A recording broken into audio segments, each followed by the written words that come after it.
दोस्तों अस्सलाम वालेकुम। यार मदद मां तव्हांजो पंहिंजो शाइर अदाकार मुख्तियार जतो इलादकानो असांजो दोस्त शाइर कुर्बान अली शेख प्यारो दोस्त आहे अदाकार। उन चयो आहे मूंखे पंहिंजे आवाज़ में हिकिड़ो कलाम रिकॉर्ड करे ॾियो, इंशाअल्लाह तव्हां दोस्तनि खे पसंदि ईंदो। ओ मूंखे कोन ख़बर हुई यार इहा तुंहिंजी ॿिए सां बि हुई कादल, तुंहिंजी ॿिए सां बि हुई कादल, मूंसां कूड़ी रखी खिल खिल। वो मूंखे कोन ख़बर हुई यार इहा तुंहिंजी ॿिए सां बि हुई कादल, तुंहिंजी ॿिए सां बि हुई कादल, मूंसां कूड़ी रखी खिल खिल। वो मूंखे कोन ख़बर हुई यार इहा तुंहिंजी ॿिए सां बि हुई कादल।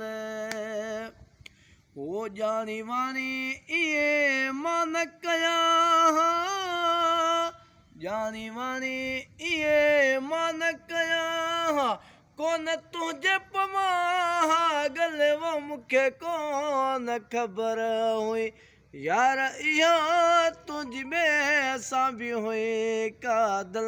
हो मूंखे कोन ख़बर हुई यार इहा तुंहिंजी ॿिए सां बि हुई कादल।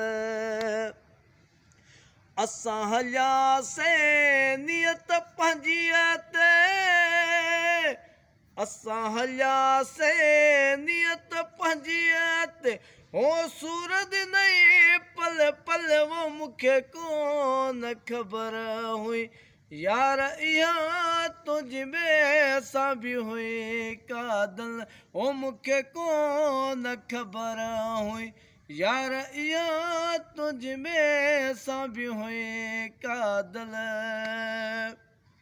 ओ कुर्बान शेख हथ हय में पो, ओ कुर्बान शेख हथ हय में पो, हो दाहूं कय में गल गल। वो मूंखे कोन ख़बर हुई यार इहा तुंहिंजी ॿिए सां बि हुई कादल।